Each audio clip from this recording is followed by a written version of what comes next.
This is Management Information Systems, Chapter 9, Challenges of a Global Information System.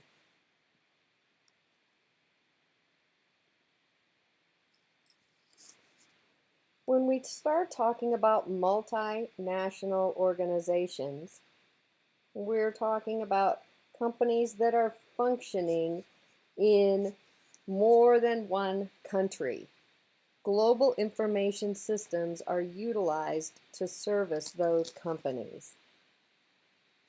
These companies could have unified policies that function throughout their organization, but they still have to abide by all of the local laws in the countries that they do business. They should also try to be sensitive to local cultures, customs, languages, nuances within the language, slang, and other standards that would affect their business and their consumers.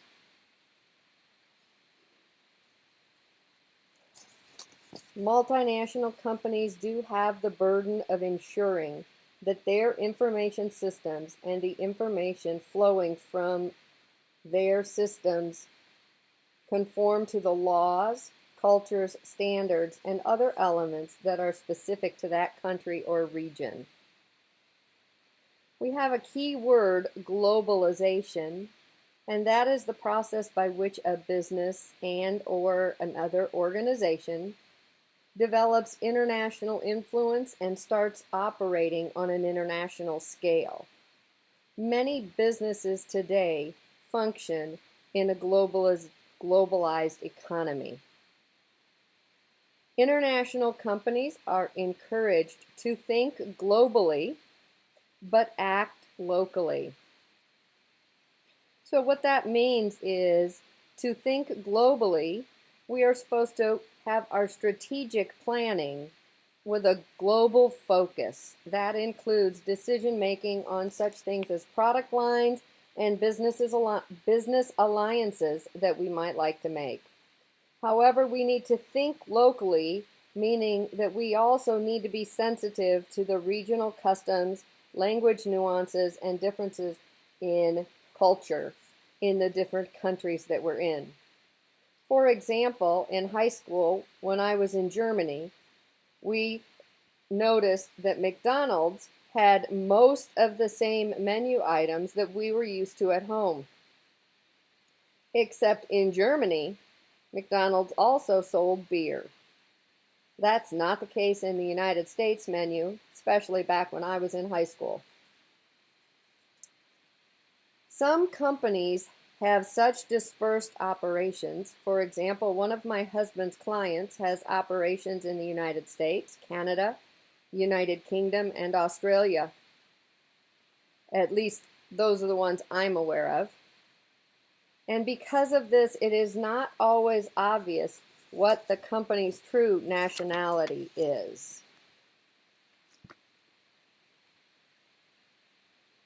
The increase in the internet has opened up enormous opportunities for businesses everywhere. It offers opportunities not only to increase our revenues, but also to save on costs. Obviously, we can increase our revenues by making sales in different markets and areas than we've focused our business on in the past. But we also can reduce costs by doing things such as putting manuals on a website instead of shipping the books to the customer.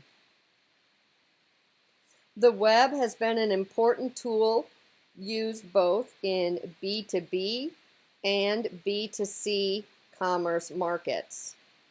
B2B stands for business to business. That's where a company is selling directly to another company and an end consumer is not involved in the transaction. B2C is business to consumer commerce, and that involves a business selling to an end consumer, such as Best Buy selling to you when you buy your computer. Consumer to consumer commerce, C2C, The author of this book says is a form of B2C business, and so they don't list that separately because they assume that there is a business facilitating that consumer-to-consumer commerce. Some sites that would be considered C2C as a component of the B2C might be things like Craigslist, Facebook Marketplace, and there's a business that is facilitating that, the Craigslist or the Facebook company, allowing us to list our products there. Organizations that wish to do business globally need to be setting up their websites to be sensitive to the local audience. So for example, we need to tailor to the audience that we are reaching. In some countries, such as in the Chinese market, there may be certain items that we are not allowed to say. There may be certain colors in certain countries that are offensive to the people, or certain phrases that mean one thing in another country and something completely different here, and we need to be conscious of those things. We also need to look at the fact that many of the users of the internet are non-English speaking, and therefore there's often a need to translate our information into other languages other than just English. There's a term glocalization or G-localization. That refers to the process of designing our websites to take into account or cater to the local needs of the audience that's going to be viewing it, where they're at, and their needs and preferences. So taking into account the language differences or the cultural differences is the process of geolocalization on our websites. You can see that the number of non-English speaking users of the internet greatly outweighs the English speaking, but much of the internet has been Americanized because it was developed in the US and many of the users initially were in the US.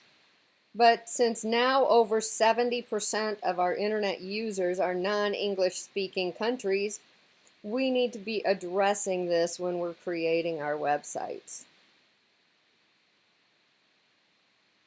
And you can see here the millions of users.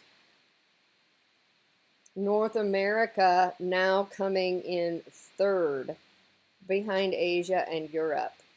And so we really need to be addressing these cultural differences between the different areas that we're trying to present our websites.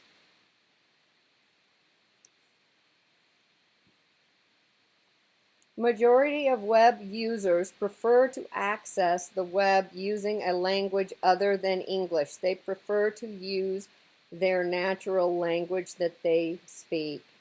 And so because of this, we are having to translate our websites. Translation can create some specific issues. For example, some words may not have another common word that they can translate to. So they have to then try to describe it. And sometimes something that we are trying to mean, maybe a nuance that we're trying to allude to in the way we describe something, the translation may lose that information. But we can't make our audience feel less important than the English-speaking consumer, so we do have to make those changes. Some of the challenges that we face dealing with a global information system are listed here, and we're going to go through each of these in a little more detail on the next slides. So the first one are the technological challenges. I've tried to list where some of the keywords are to help you as you're going through this to locate the keywords. Remember that we do have all of the keywords are in the textbook as well as in the notes to the slides. So you can download this PowerPoint and find a lot of additional information in the notes. So not all countries have adequate IT, information technology infrastructure that allows us to build great international information systems, especially those using the web. We often have to incorporate graphics to convey technical and business information. Sometimes we have videos that play on our websites, and all of these things require, the more interactive they are, the more they require a fast communication line or a broadband communication line. So bandwidth is talking about how much information can go across these communication lines at one time. If it is a broadband communication line, a lot of information, it's very wide, a lot of information can go through that line at once. Many smaller countries or non-wealthy countries have too narrow of a bandwidth to allow the transmission of graphical and animation type actions that we contain on our websites. So companies may have to offer two different versions of their website, one that accommodates the narrower bandwidth and one that runs in a broadband. Languages in technology also can affect and cause us challenges. So if you will recall, we talk about that the language the computer speaks is binary. It speaks only ones and zeros. Each 1 and 0 is called a bit, and 8 of these bits make up a byte. There has to be a language that we can translate our letters and numbers into the ones and zeros so that the computer can understand those.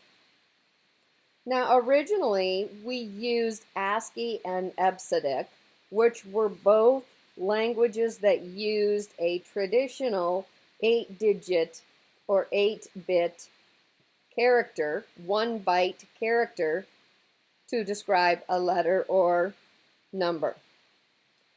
That worked fine for the US language, or the English language. However, for some languages such as China, where we need a larger number of symbols, that did not work. So they started switching over to Unicode, a new coding language, and that Unicode used a double byte character. So it doubled the number of digits that it took to make up one letter or number or symbol. And so it allows over 65,000 characters, and instead of 256 characters that we were allowed before. So as computers start converting to this Unicode system, we need the operating systems to support Unicode, as well as the hardware and all the applications. This difference should become less of a problem. But until that transition is complete, we do see this also as a technological challenge within our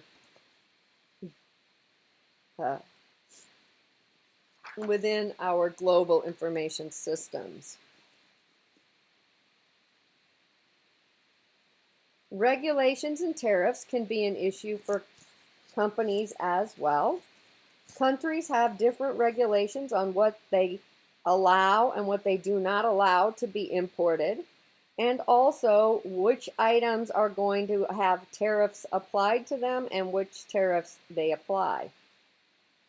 While many executives know they might be missing out on lucrative deals overseas, many of them are simply afraid of exploring some of these international opportunities because they don't know the laws and they don't want to take the time and do all the effort to learn them. There's a fear that, I might try to research all the laws, but if I miss some nuance that I wasn't aware of, now we could be in violation of the law and be assessed fines or penalties because of that. So you do need to make sure as a business before you go into an area that you do some proper research. You need to make sure you are complying with the laws of the country that you are trying to do business with. And companies need to know how to calculate what the tariffs and taxes and custom duties and other fees they might be levied when they send their goods over to that country or bring goods in from those countries. They need to know what those extra costs are going to be so they can properly plan for those. If I think I'm getting a great deal and so I'm going to be able to reduce my cost to my customer, but then they tack on, let's say I could get something here in the US for $100, but I can get it overseas for $70, so I think I'm getting a great deal, and I ship it here, but then they tack on another $50 in tariffs or export fees or customs duties or whatever fees they call them. Now I've ended up spending more money to get that product, not less. And so employees need to know what the rules are so they can properly account for those charges. One client I was assessed a very hefty tariff when they shipped something overseas because the employee forgot to state on the paperwork that the tanks were empty and did not have any chemicals in them, that they were simply empty storage tanks. So they were fined and billed as if they were tanks full of hazardous materials. So employees need to know how the paperwork needs to be filled out to avoid these types of issues. Several studies have shown that the U.S. companies have turned away approximately 80% of online orders that come from other countries because they are not familiar with the export regulations to that country. So it is costing companies a significant amount of money not to learn these things. Next Links is a software product that will help importers and exporters using web commerce, so it can help you understand and navigate through some of those issues. Another significant issue is the difference in payment mechanisms. One of the biggest things that we want with the web is a safe and easy way to pay. Credit cards are by far the most common method of payment in North America, and so we're very used to using those. However, this practice is not widespread in other regions of the world. For example, in Eastern Europe, there's an extremely high rate of stolen credit cards, and so there is a huge risk that is attached to paying anything with those credit cards. So a lot of people in Eastern Europe do not want to use a credit card for internet purchases, and so that may deter that. There are many Europeans that would prefer to use a debit card versus a credit card. And so while the credit cards often offer additional protections of purchases that you don't get, debit cards are not required to offer that same level of protection. So some people don't like to use them and some people would prefer to. Americans are more willing to use credit cards and give that detail over the web than any other people from any other nation. And so until citizens from other countries are willing to do so, payment through the web and therefore business-to-consumer trade is not reaching its full potential worldwide because the payment issue is coming up for a lot of people. We're also starting to see delivery issues People are afraid to have their packages left on their porch because someone might steal them before they get home. In Japan, only 8% of the transactions involve credit cards, whereas in the US, 20% of all transactions are paid via credit card, and almost all online transactions are paid by credit card. So since many Japanese are reluctant to use credit cards for online purchases, they have developed a system called a konbini, or konbini. I'm not sure how to pronounce it. The Konbini. And this is a convenience store in Japan where the merchandise can be ordered online and picked up from there. You pay when you go into the store to get your product. So you would order it online, it would be shipped to this convenience store, and then you would go in there, pick it up, and pay for it, and that way you would not have to put in your credit card or other information online. We're starting to see similar types of arrangements with a lot of stores. I can order my items from Walmart's online website, and I can drive to the store and pick it up and pay for it if I don't want to put my information on their website. So we are starting to see some similar types of situations in the US as well.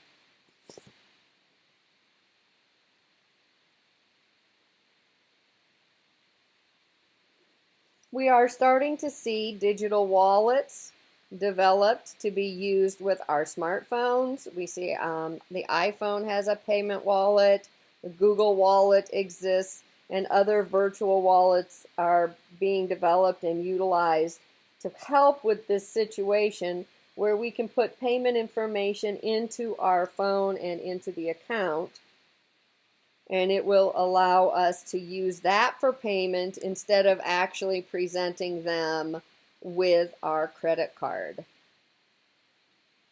So in Japan, they use these konbinis as a way of convenience, a convenience store to pick up the information and pay from, rather than having to do it all online, which, by the way, also prevents them from having to put their address and all that information in, because it's shipping to the store. So they know the store that they're near, but they don't necessarily know where they live either. So keeps a lot of their personal identity information off the internet. Because of security concerns, that is the main reason behind the slow adoption of new forms of electronic payments.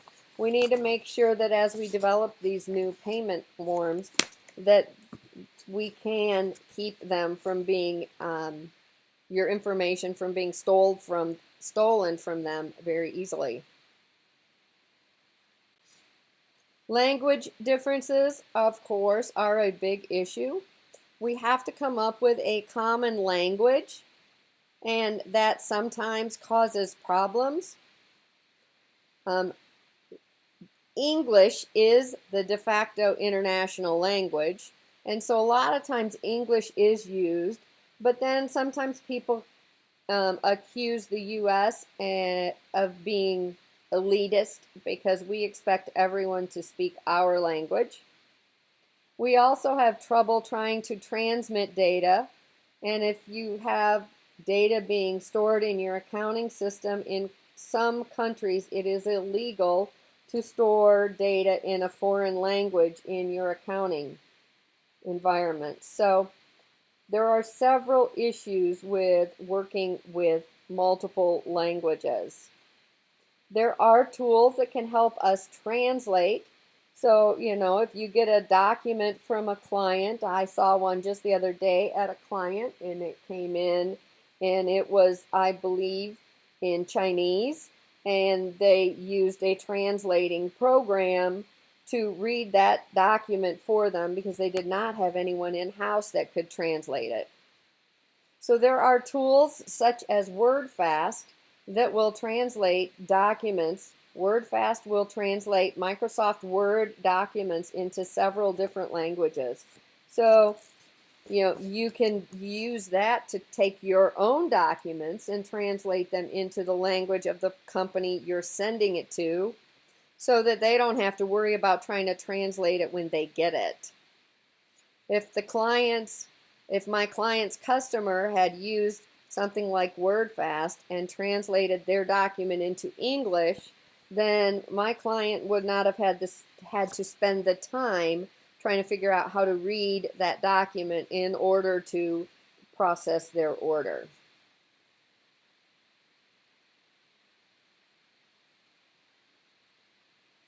Cultural differences can cause frustration and confusion. We have very different views around the world on a lot of areas. There are different tastes. Gestures mean different things in different countries. What could be perceived as a friendly gesture in the US might be viewed similar to flipping someone off in a different country. So what we think is doing something kind, you could be actually offending someone.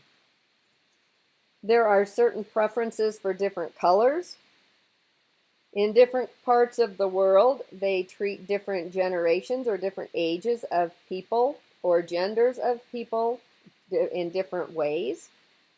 In many parts of the world, having a loved one lived in a nursing home or a assisted living facility would be considered horrible. They are expected to have their elder family members move in with them, and they are expected to take care of them, and that's just part of their culture. And so we have to acknowledge that these differences are around and be conscious of those and polite to those differences so that we don't offend people.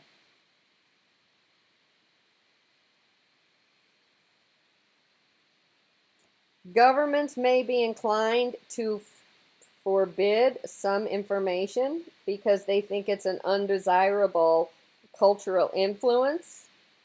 There are groups that say that they don't like the way their country is being Americanized by a lot of the information on the internet. And so web designers need to be conscious of this so that we don't offend the people in other cultures and they want to continue to do business with us.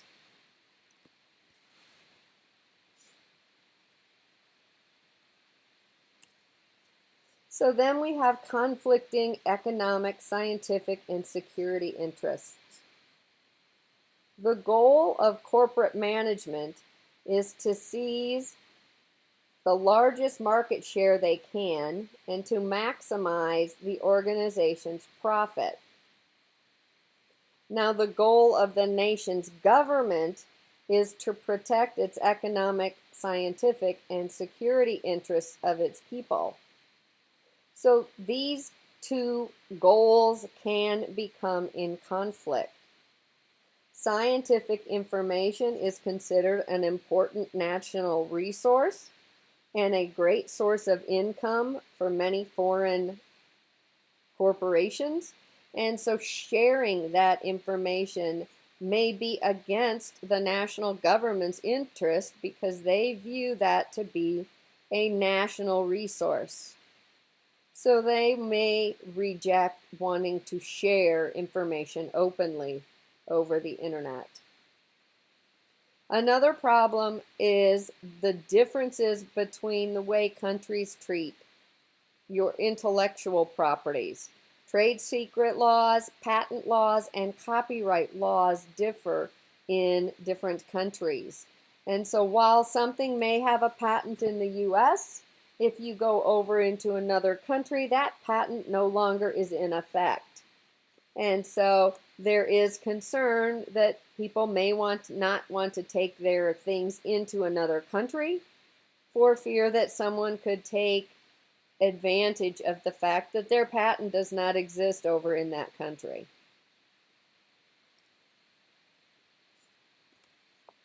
There are political challenges as well.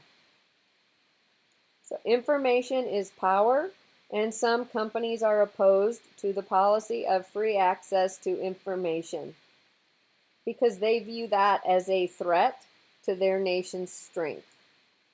For example, a nation's government might believe that access to certain data, such as the location and quantity of natural resources that are available in their country, might give another nation an opportunity or a reason to try to take control of that area of their country and get a business advantage by taking over their natural resources.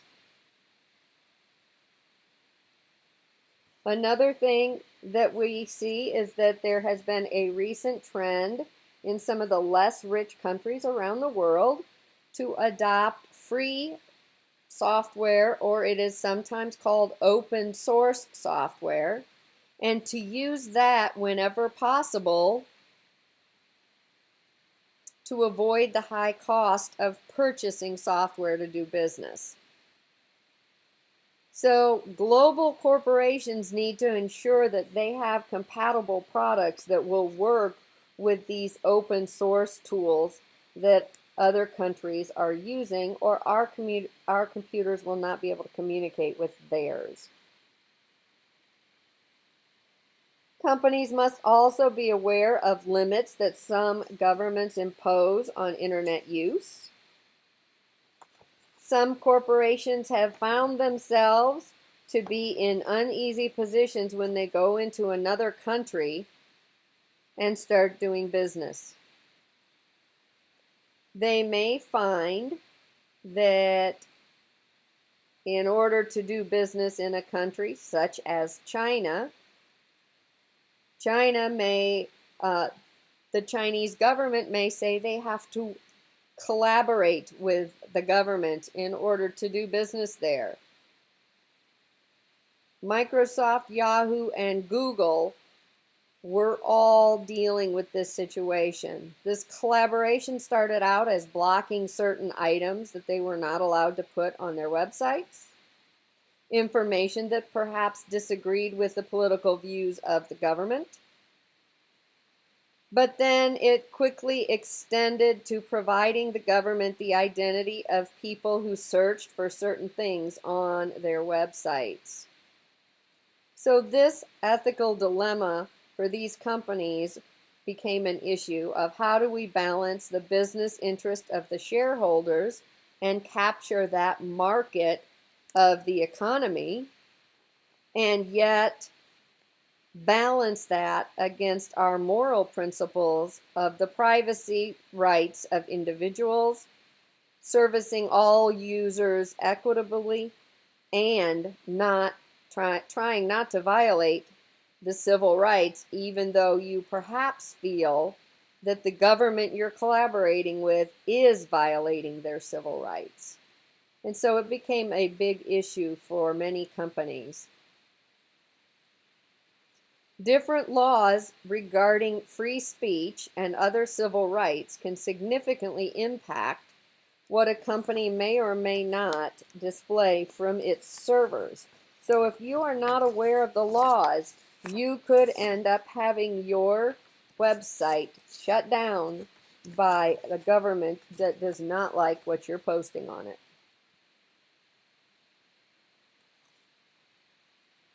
We also have to deal with differences in standards. So what we're referring to are differences that exist in how we take care of measuring weights, measuring lengths, the way we maybe format dates or times, how we keep track of temperatures, and how we record addresses. And some of these may be incompatible with each other. So you could have the same company with two different parts of their system being recorded under two different standards, and so they have inconsistent information. Some companies have lost significant amounts of money because of errors in adjusting for these standard differences. Some examples of differences that the U.S. has from the rest of the world is that the U.S. uses Fahrenheit instead of Celsius. We use the English system of weights and measures versus the rest of the world uses metric. And we use a month, day, year format, and most of the rest of the world uses a day, month, year format. And this can cause confusion because if I write October 1st, 2020 as 10/1/2020, someone else could interpret that as January 10th instead of October 1st. And those types of confusions can cause significant issues.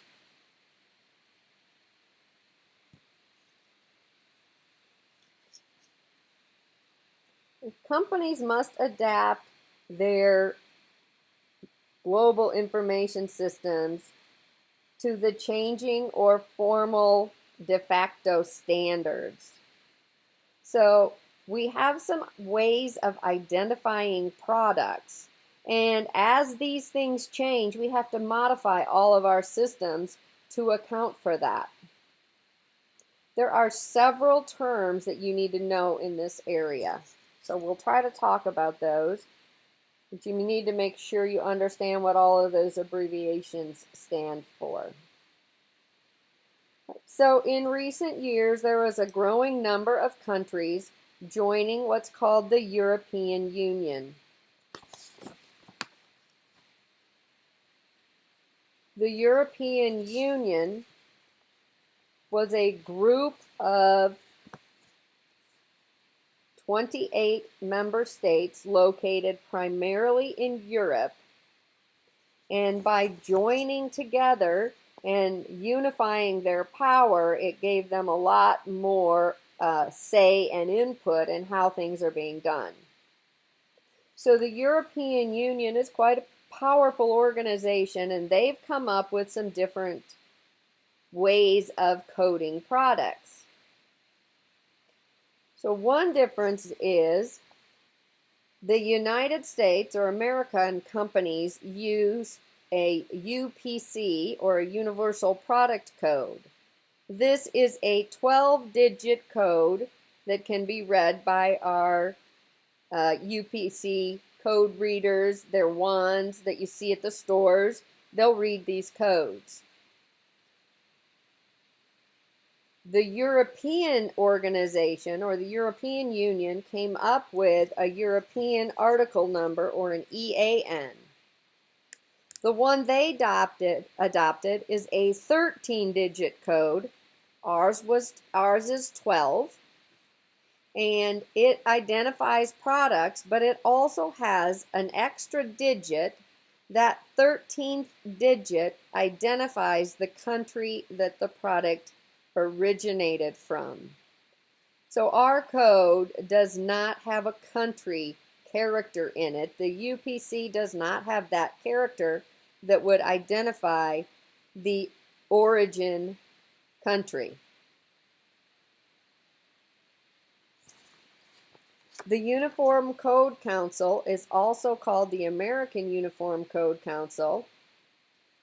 They promoted and used the European standard for 10 years, promoted the use of, the European standard for 7 years before they adopted it. So when they finally adopted it and said we needed to go to this 13th digit, it forced American companies then to spend a lot of time and effort redesigning all of their codes, all of their systems to read the new codes and getting everything set up to work under that new standard. Now the UCC is trying to expand to a 14-digit code, and this code is the GTIN, the Global Trade Item Numbers. This code is large enough to identify more than 100 times the number of products, and manufacturers than the original 12-digit UPC could use. So it greatly expands that. In the US, we are starting to also see a push to use RFID tags, and that could also expand to the rest of the world.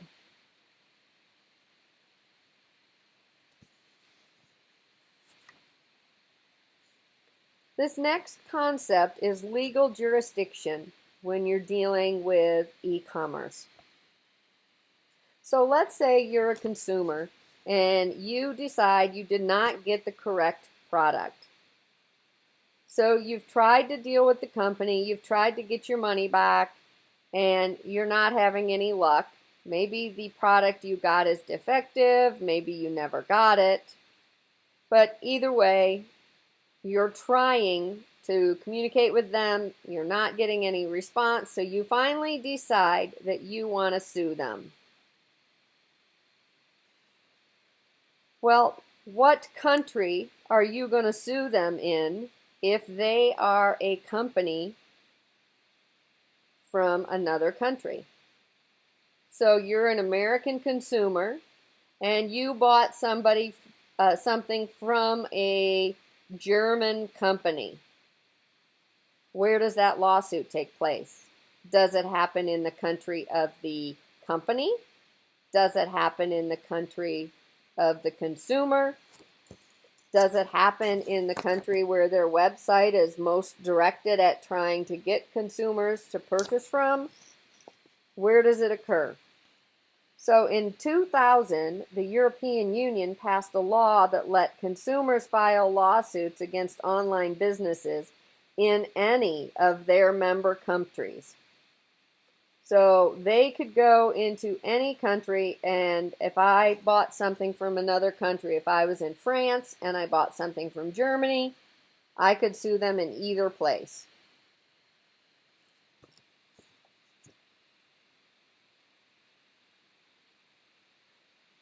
Consumer advocates liked that. Businesses were opposed to it. Businesses felt that these lawsuits should come to them because it would be too costly for them to go into every jurisdiction if there were lawsuits. The U.S. Federal Trade Commission and the European government organizations have examined this issue and tried to come up with an international agreement, such as the one that was reached by the European Union. But so far, they have not come up with a simple answer. They've come up with two different approaches. Both the country of origin and the country of destination principles deal with this issue of e-commerce jurisdiction. Where do the lawsuits happen? The country of origin principle says all legal matters are confined to the country from which the site operates.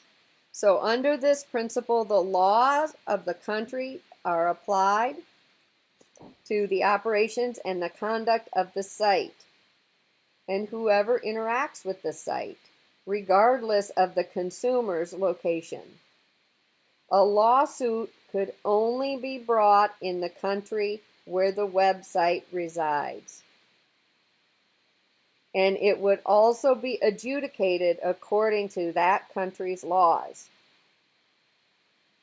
Under this principle, many believe that firms or companies that are doing a lot of e-tailing would opt to establish their websites in countries that did not have strong consumer protection laws. The country of destination principle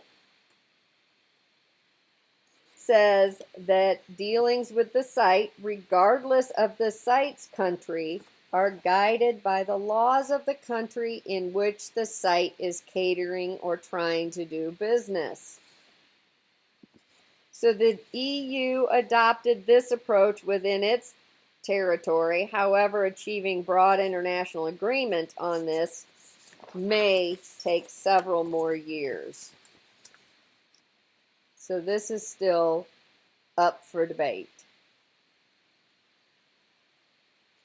There are other legal barriers.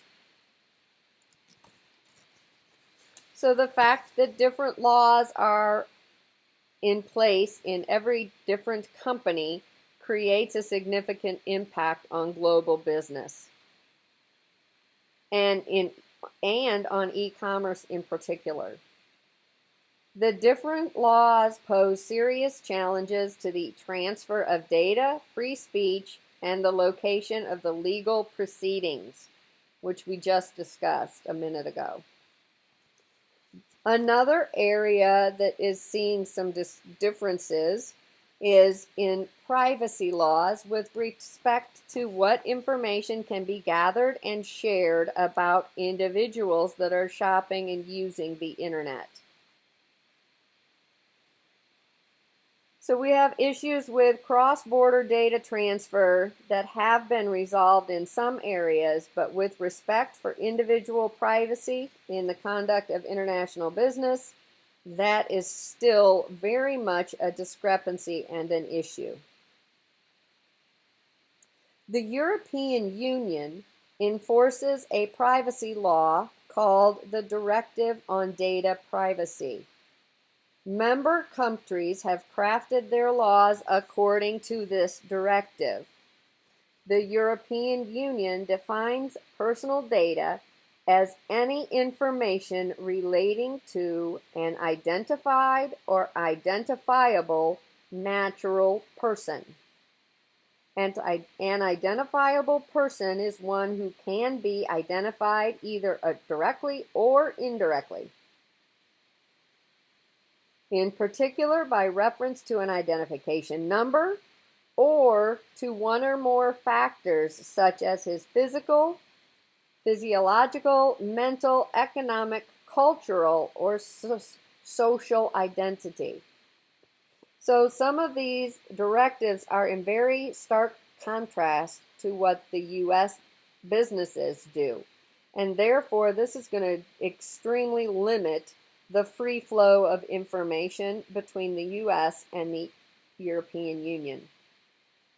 So, for example, the Directive on Data Privacy says personal data can only be collected for specified, explicit, legitimate purposes and not further processed in any way incompatible with what the individual was told. It also states that personal data can be processed only if the subject has given specific consent and if only for the purpose that the consent was given. So if I give you consent to use my address to ship me a product, you cannot use my address or my name for anything else other than shipping me that product. However, in the U.S., businesses are often collecting data from people without even telling them how they are collecting the data or what data they are collecting. They're collecting our click streams. They're collecting what we look at throughout the web. And so they don't tell us all the time that they are collecting data, nor do they tell us everything they're going to use it for. They are selling and using our personal data from one organization to another to be used for marketing research and other purposes, and we are not made aware of those. So, since Americans are busy buying and selling our data for decision-making and marketing purposes, that is in stark contrast to the Directive on Data Privacy policies of the European Union, because we are neither given a specific use or did we consent to it. That huge discrepancy is leading to a restricted flow of information between the countries. We also have countries that have differing laws regarding freedom of speech, and that can significantly impact what you are allowed to display from your servers. Other laws affecting online businesses can include things like gambling, auctioning, sales of alcohol and drugs, and other areas. For example, after establishing their online business in another country, eBay discovered that Dutch and Italian laws required a certified auctioneer to be present at any auction. And that made the eBay online auctions illegal in those countries. Now, some countries have changed some of their laws to accommodate online businesses, but others have not. And so the lessons learned by Yahoo, eBay, and some of the other online pioneers is that we need to employ legal research experts before we start doing business in a new area. And some people are even extending that beyond just the legal research, but also local research into culture and practices that are comfortable in those areas, so that we make sure we take those things into account. We are not violating any laws, and we are not doing things that are going to be disruptive or offensive to the people in the markets we're trying to serve.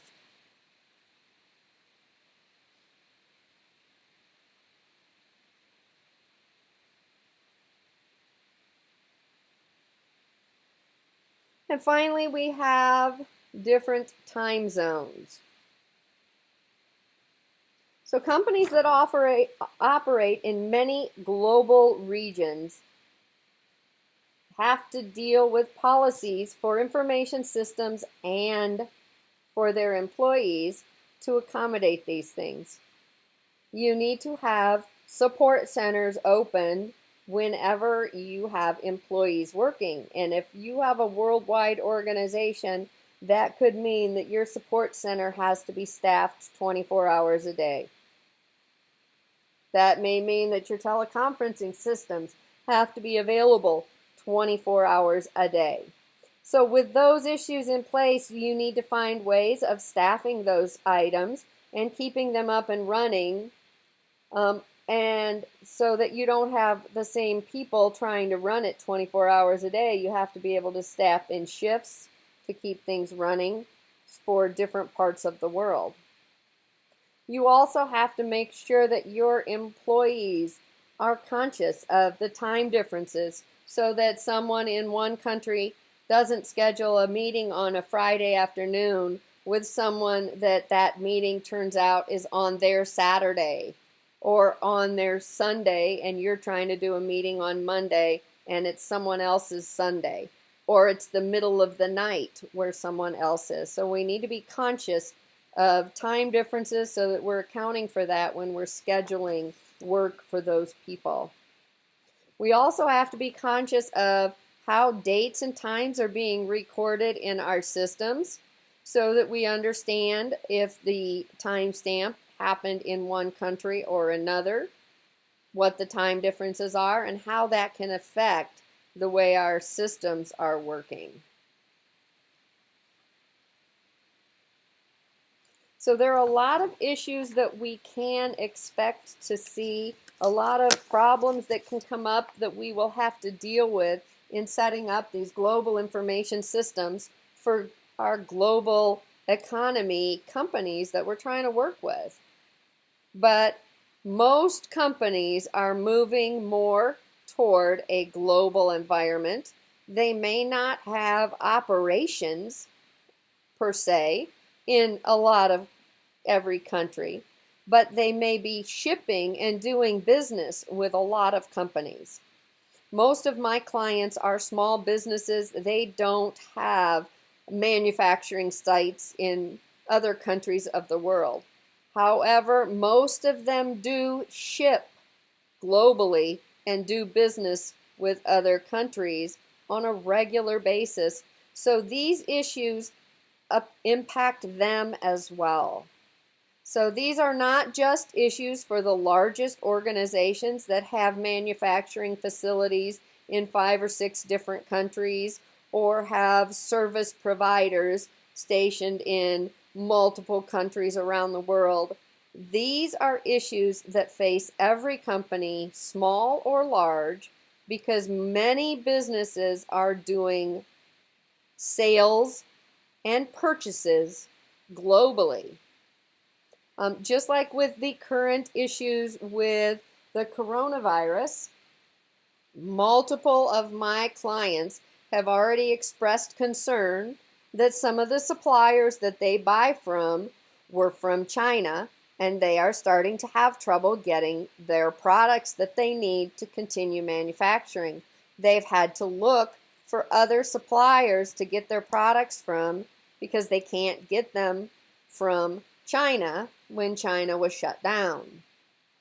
So this is a small business that has probably less than 20 employees, one manufacturing facility in central Indiana, and yet they are being affected by the global issues that are happening in China and other parts of the world because they have customers and suppliers in those areas. So keep that in mind as you're going through this chapter. You're not just reading about what the large, giant companies are dealing with. This is something every company is dealing with in today's global market. There will be separate videos for each chapter on this MIS exam 2. So this concludes the Chapter 9 video.